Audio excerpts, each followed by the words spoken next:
हाँ, तो अब उम्मीद करता हूँ कि India through a travellers eyes, तो इसकी जो पूरी कहानी है वो आप लोगों को ठीक से समझ में आ गई होगी। और अब एक एक करके पहले इसके क्वेश्चन और देख लेते हैं। सबसे पहले जो आपका क्वेश्चन नंबर फर्स्ट है वो क्या कह रहा है। वो सिंपल क्वेश्चन है कि what is the author's nationality. तो ऑथर जानते ही हैं, लेखक, एपोस्ट्रोफी एस लगने से लेखक की, और नेशनैलिटी आप जानते ही हैं, राष्ट्रीयता। तो यहाँ आपसे पूछा गया है कि लेखक की राष्ट्रीयता क्या है। और सिंपल सी बात है, जैसा कि मैंने स्टोरी के बीच में भी आपको बताया था कि अगर राष्ट्रीयता की बात करें तो इनकी जो नेशनैलिटी है वो अमेरिकन है, लेकिन इनकी स्टडी जो हुई थी या उन्होंने अपना बहुत सारा समय चीन में व्यतीत किया, लेकिन यहाँ तो केवल आपसे नेशनैलिटी पूछी है, तो आप कह देंगे the author's nationality is American. यहाँ आपको ज़्यादा कुछ नहीं लिखना, केवल अमेरिकन करना।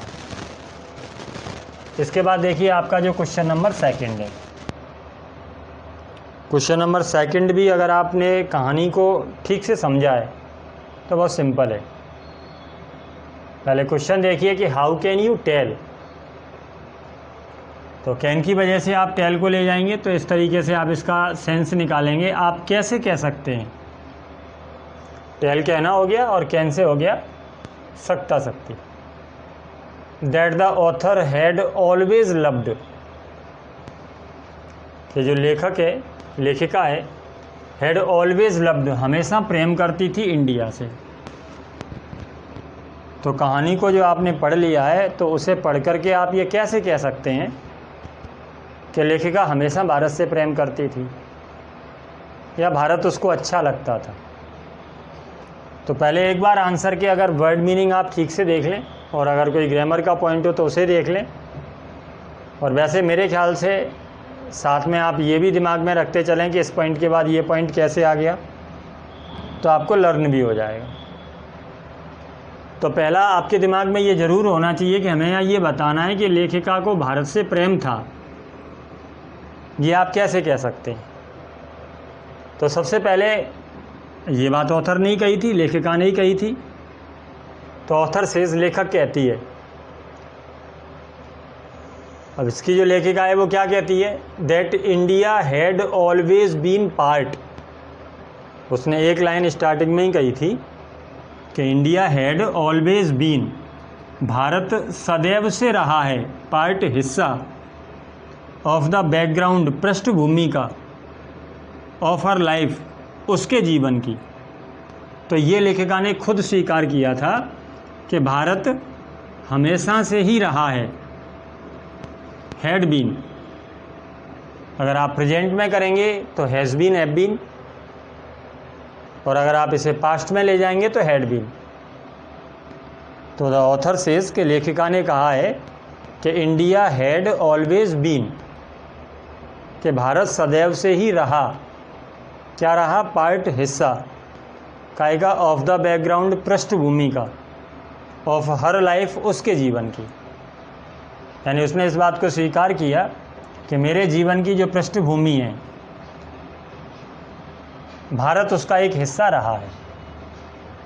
तो एक तो इस आधार पर कह सकते हैं, किसी के जीवन की पृष्ठभूमि अगर उसी पे चली है तो इसका मतलब उसे भारत से प्रेम है। दूसरा पॉइंट किस आधार पे आप कह सकते हैं, तो दूसरा इस आधार पर कह सकते हैं कि the author always heard stories, कि लेखिका ने सदैव कहानियाँ सुनी अबाउट इंडियन पीपल, कि उसने अगर कहानियाँ भी सुनी तो भारतीय लोगों की कहानियाँ सुनी।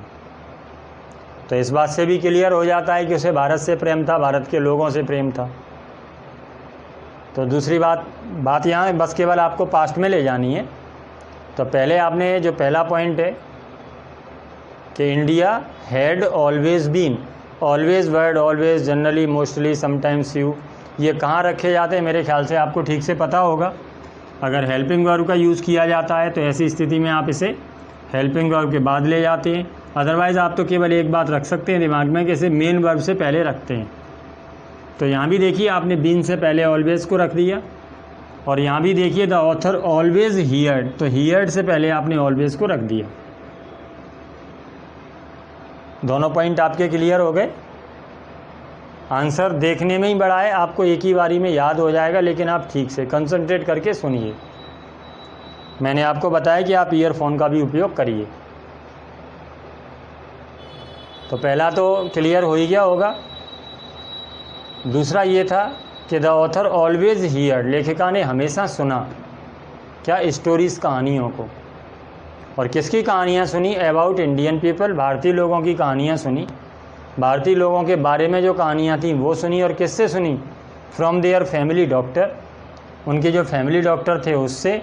एंड हर वाइफ, और उनकी जो पत्नी, एंड हिज वाइफ, और उनकी जो पत्नी थी उससे। और इससे भी पता लगता है कि उन्होंने भारत की कहानियाँ सुनी, भारत के लोगों के बारे में जानने की इच्छा रखी। इसका मतलब वो भारत से प्रेम करती थी। दोनों पॉइंट क्लियर हो गई। अब यहाँ देखिए आपको क्या करना है कि भारत की कहानियाँ सुनी और उन्हीं कहानियों को, उनके जो सपने थे तो उन्होंने अपने सपनों में बुना, यानी अपने सपनों में उन कहानियों का उन्होंने स्थान दिया। तो ये दोनों बातें अगर आप ठीक से दिमाग में रख पाए तो दोनों पॉइंट आपके क्लियर रहेंगे। पहली बात तो ये कि लेखिका ने खुद ही कहा था कि India had always been, Bharat हमेशा से ही रहा है पार्ट, हिस्सा ऑफ द बैकग्राउंड, पृष्ठभूमि का ऑफ हर लाइफ, उसके जीवन की। दूसरी बात कि लेखिका ने हमेशा भारतीय लोगों की कहानियाँ सुनना पसंद करी। तो the author always heard stories about Indian people, कि लेखिका ने सदैव कहानियों को सुना इंडियन पीपल की। किससे? From their family doctor, family doctor से। एंड हिज वाइफ, और उनकी पत्नी से। एंड वूवन देम सेल्फ्स, और उनको बुना। इनटू हर ग्रोइंग ड्रीम्स, जो उनके सपने थे, उनके जो बढ़ते हुए सपने थे, उन सपनों में उन्होंने उन कहानियों को बुना। क्लियर दोनों पॉइंट? एक बार दोनों पॉइंट को और फिर से समझ लीजिए। फर्स्ट टाइम में आपको थोड़ा सा ऐसा लग सकता है कि टाइम ज़्यादा लग रहा है, हाँ, लेकिन अगर स्टोरी ठीक से दिमाग में आपके में बैठ जाती है तो ये, नहीं तो आप ऐसा करते हैं कि एक बार आपने सुन लिया और लर्न कर लिया, फिर इसके कुछ दिन के बाद आप देखते हैं कि आपके दिमाग से ये चीज़ चली गई। तो अगर आपको उससे बचना है तो फर्स्ट टाइम में ही आप थोड़ा समय ज़्यादा दीजिए, फिर वो आपके दिमाग से निकलेगा नहीं। तो पहली बात हम ये कैसे कह सकते हैं कि लेखिका को भारत से प्रेम था? तो पहला तो लेखिका ने खुद ने ही कहा था कि द ऑथर सेज दैट, क्या कहा था कि भारत मेरे जीवन की पृष्ठभूमि का हिस्सा है।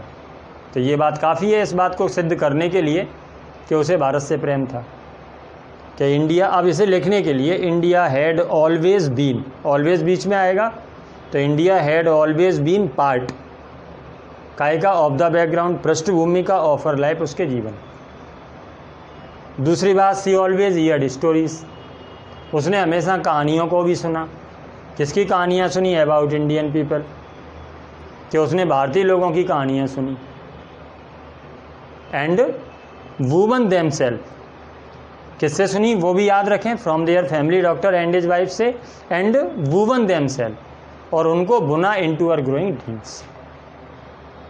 तो इस तरीके से ये दोनों पॉइंट आपके क्लियर हो गए। तीसरी बड़ी बात कि हम ये कैसे कह सकते हैं कि लेखिका को भारत से प्रेम था? कि उसने भारत के बारे में जो कुछ भी मिल सका वो उसने पढ़ा। तो हमें किसी में इंटरेस्ट होता है, ऐसी स्थिति में ही उसको पढ़ने की कोशिश करते हैं। तो अगली बात आप ये भी कह सकती हैं कि सी had read everything, C had read, कि उसने पढ़ा था एवरीथिंग, वो सब कुछ, दैट सी कुड फाइंड, जो वो पा सकी या जो उसे मिल सका, अबाउट इंडिया, भारत के बारे में। तो भारत के बारे में जो कुछ उसे मिल सका उसने वो सब पढ़ लिया था। सी हैड रीड एवरीथिंग, उसने वो सब कुछ पढ़ लिया था अबाउट इंडिया, इंडिया के बारे में, दैट सी कुड फाइंड, जो उसे मिल सका। तीनों पॉइंट मेरे ख्याल से क्लियर हो गए। हिंदी में ज़रूर दिमाग में रखिए। पहला, लेखिका ने खुद ही कहा था कि भारत मेरे जीवन की पृष्ठभूमि का हिस्सा रहा है। दूसरा, उसने अपनी फैमिली डॉक्टर और उसकी पत्नी से जो कहानियाँ सुनी वो भी इंडिया की सुनी, और उन्हीं कहानियों को अपने सपनों में बुना। तीसरी बड़ी बात कि उसे भारत के बारे में जो कुछ मिल सका वो उसने पढ़ा। तो she had read everything that she could find about India, जो उसे भारत के बारे में मिल सका। चौथी बड़ी बात, her father told her things तो ये उसके पिता के द्वारा इंडिया के प्रति जो उसका प्रेम था उसे बढ़ाया गया कि her father told her things about India. उसके पिता ने भी उसे जो बातें बताई वो इंडिया के बारे में बताई थ्रू बुद्धिज्म के द्वारा। तो her father told her things, कि उसके पिता ने उससे जो बातें कहीं, थिंग्स बातें, her father told her things, के उसके पिता ने उसे बातें बताई अबाउट इंडिया, इंडिया के बारे में थ्रू बुद्धिज्म के द्वारा। ये जो 4 पॉइंट्स हैं, इन चारों पॉइंट्स के आधार पर हम कह सकते हैं तो दीज थिंग्स सो दैट, ये जो बातें हैं वो व्यक्त करती हैं that she loved India very much, कि वो भारत को अत्यधिक प्रेम करती थी। अब कोई भी स्टूडेंट मेरे ख्याल से नहीं कह पाएगा कि मुझे अभी लर्न नहीं हुआ, और मैं हर बार कहता हूं कि आप इसे लर्न करने के स्थान पर जो हिंदी है उसको दिमाग में रखिए, ये तो हो ही जाएगा। और हिंदी आपको किस तरीके से रखनी है, आप एक एक करके पॉइंट को हिंदी में लगाने की कोशिश करिए कि हमें यहाँ लिखना क्या है, पहले आपके दिमाग में वो रहे। तो पहला हमें ये लिखना है, लेखिका ने खुद ये स्वीकार किया था, कन्फेस किया था कि भारत मेरे जीवन की पृष्ठभूमि का हिस्सा है, और ये बात काफ़ी है ये सिद्ध करने के लिए कि वो भारत से प्रेम करती थी। दूसरा, उसने अपने फैमिली डॉक्टर और उसकी पत्नी से जो कहानियाँ सुनी वो इंडिया की सुनी, और उन्हीं को अपने सपनों में बुना, ये दूसरी बड़ी बात थी। तीसरी बड़ी बात ये थी कि उसने भारत के बारे में उसे जो कुछ मिल सका वो पढ़ा। और चौथी बड़ी बात, उसके पिता ने भी बुद्धिज्म के द्वारा उसे भारत के दर्शन कराए। तो her father told her things about India, कि उसके पिता ने भी भारत के बारे में बातें बताई थ्रू बुद्धिज्म के द्वारा। ये जो बातें हैं, ये इतनी बातें सफिशिएंट हैं, तो आप कह सकते हैं कि दीज थिंग्स सो, कि ये जो बातें हैं वो व्यक्त करती हैं that she loved India very much, कि वो भारत से अत्यधिक प्रेम करती थी। अब आपने जो दिमाग में हिंदी में सोच लिया है, आप उसे हिंदी में सोचिए, देखिए आपको अंग्रेजी अपने आप से याद आ जाएगी।